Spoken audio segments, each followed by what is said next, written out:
Alright, Diablo players, so Season 9, what are the top tier builds and what is the class that you definitely want to lock into, as there are definitely some outliers for low DPS. Druid. Babe, why is your build only doing millions of DPS and not quintillion? Are you even subscribed to Slaydra? But let's go ahead and hop right into it. So, I wanted this video to focus and highlight the brand new uniques and the newer tools that we have gotten for the different classes, as there is kind of some outliers.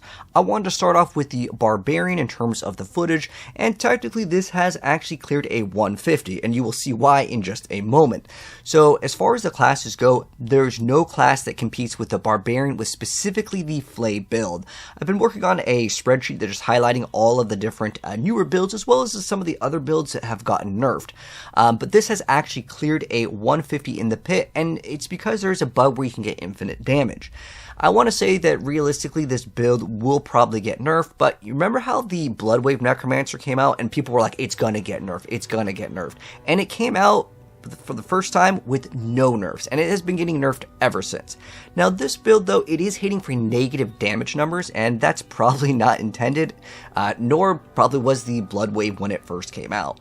However, if this does slip by, it will be 100% the best build in the game. There's nothing that comes to it because, well, it hits for negative damage numbers. Realistically though, I want to say that this will probably be nerfed, so I want to keep your guys' expectations realistic. More than likely they will nerf this bug, and if they nerf it, it is a no good build, to be honest. It's far behind a lot of other builds. There is a Whirlwind variant, but the brand new unique, which is about boots, it's supposed to help boost up your basic skills. You can maybe run it in the A tier. It depends how hard they hit it. Maybe they will hit it in terms of numbers, because the negative damage numbers, it's basically multiplying off of one of the powers and it keeps on doing it infinitely. That's what's causing the infinite and negative damage numbers.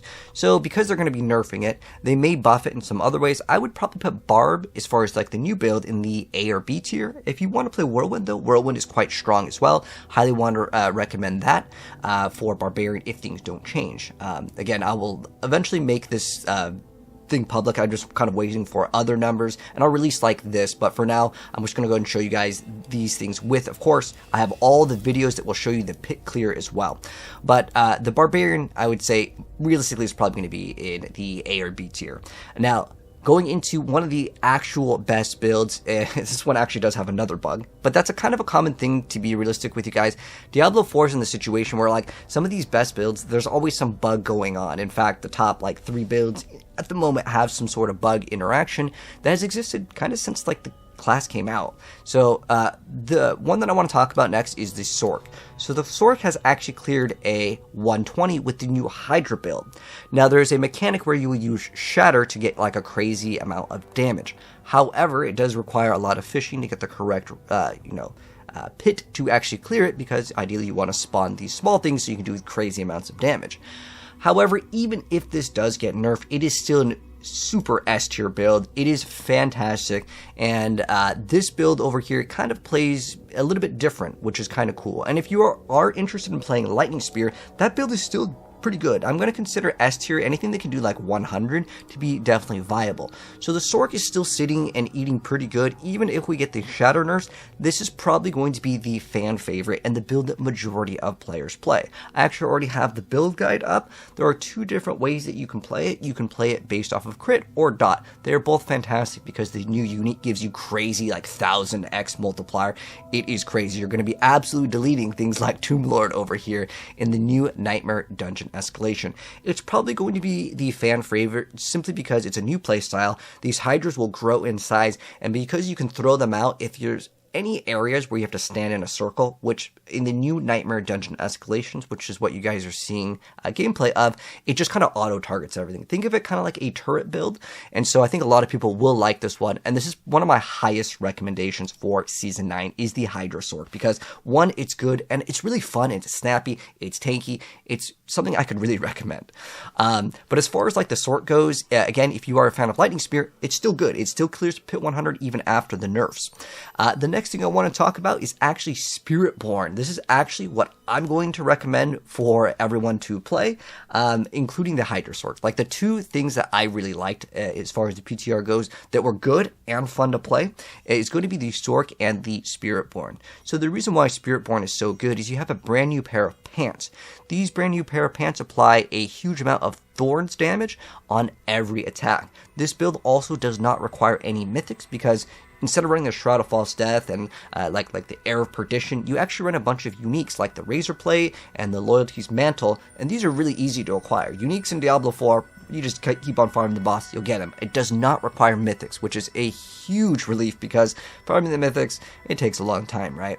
So the Spiritborn's new build applies your Thorns on the attack, and then it'll also apply the poison damage based on the Thorns, and you only have to attack. So what does that mean? You can play anything, as in you can play Rake, you can play the Quill Volley, you can play anything that you want to, you can play the Gorilla Fist.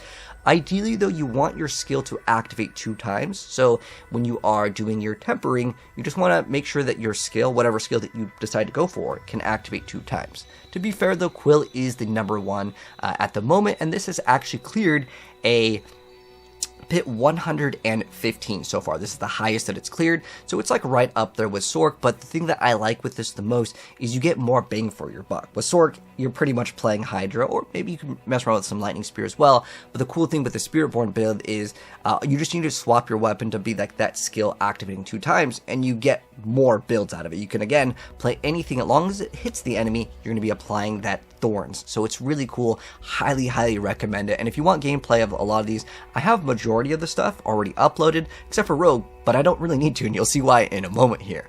So the next thing I want to talk about over here is going to be the Necromancer. So what is the thing to play with the Necromancer?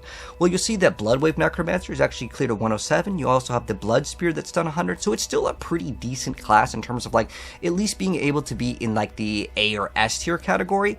However, if we are considering the brand new build here, it's all about the Skele Mages, which is actually cleared at 94. There's a big problem with the build, and I will also link my video that talks about it more in depth, but basically the build is squishy, and I feel like that is kind of the issue that I had with the Skele Mages. Now, if you like a minion build, honestly, I would just kind of recommend playing the Hydra build. While I would say the Blood Spear build as well as the Blood Wave, they're still good. There's one thing that you lose out on, and that is like tankiness in general, because you lose out on your Soul Rift, which is a thing that a lot of Necromancers used to use for barrier. Now you're relying on a lot of other sources to grant yourself barrier, which could be the new powers. You can also run the rune combo, but I just feel like Necromancer is kind of in a squishy spot. If you've played it, you know what I'm talking about. You need to get GA on max life on a lot of your pieces of gear instead of getting like, let's say, int or any other offensive stat, but it's not like a terrible class. There is definitely one class as an outlier for just kind of not being as powerful as the rest of the classes in Season 9. So I would say A tier is kind of acceptable, but if you want to play the newer build, it is a little bit further behind. And the one problem with the Skele Mages, again, I'm really stressing this, it definitely feels squishy. Alright, so now that we have shown some Skele Mages gameplay off, I want to talk about the Druid next, which is kind of the class that I would say is in the weakest spot if you want to use the new stuff. Now, you can see there's definitely a big jump here. Now, I could have probably pushed a 75 with this. I was playing all the classes, and if you keep on fishing, you'll eventually get like a good rift, right? So I would say maybe you could really push towards 80 if you got like everything perfect. The one problem is the brand new unique for the Druid specifically has a resource cost reduction, which is counterintuitive to having Ancestral Guidance activate, and that's a problem because the more greater affixes you have on the item, the higher chance for the power to roll higher, and this power actually has a very big variance, so you want more greater affixes. But if you get the greater affix for resource cost reduction, you can actually make your pulverize cost 0. Which you would think, oh, my resources are free, that's good. No, that's bad, because then Ancestral Guidance doesn't activate as frequently, and that means you lose out on a big multiplier. So how it works is you're spawning these poison pools, but you can see I've already walked past it. That's the problem. This poison puddle activates when you hit an enemy. Every 10 seconds, it spawns in one pool. And the way it works is when you pulverize inside of the pool, it will splash and do splash damage, which actually does good damage. The problem is that you're relying on a once every 10-second ability. Now, if you play Diablo, you know that, well, you kind of go in, you one-shot most of the things in a good build, and you kind of move on. The problem is that kind of lingers. Now, it lingers on the floor, but then when you want to go attack another target, it has a cooldown of 10 seconds. You can see, again, this is the major problem that it has, and this is why it's like so far behind, like it's in the B or C tier because of those reasons, and it's just kind of rough. Now, to be honest, because I want to focus in on the new build, that's kind of where I would put it. You actually get more value by putting that shockwave aspect on a two-hander and not even playing the new unique. If you do that, the Druid is in a much better spot, and you're looking at clearing like 85s, maybe even pushing towards the 90s. But again, I want to highlight the new stuff because that's the point of playing a new season, is to play with the new toys. But that's kind of what Druid has gotten. Now, the best build that I've seen so far is actually a Shred Druid, which you could put in the B tier, that's fine. But you are getting a bunch of different buffs here and there. There's a lot of changes actually to the Druid in terms of passives and stuff, and they've changed a bunch of different aspects. But at the end of the day, I would say Druid is definitely a little bit further behind when this is as far as we are aware of the top tier build. And again, if there's any other clears that are higher, please let me know, because I have to manually search for these as there's not like an official leaderboard. Again, Poison Pool Druid is far behind. So where does the Rogue go with the brand new Flurry helmet? Honestly, the helmet is very hard to use because it requires you to actually spend your HP. So what is the best build for the Rogue, and where does it kind of stand? So the Rogue build, as far as we are aware of right now, if you want to play the Death Trap, it has cleared to 100, which is, hey, that's pretty good. What about Flurry, though? Well, Flurry's a little bit further behind. You can maybe put it in the A tier-ish.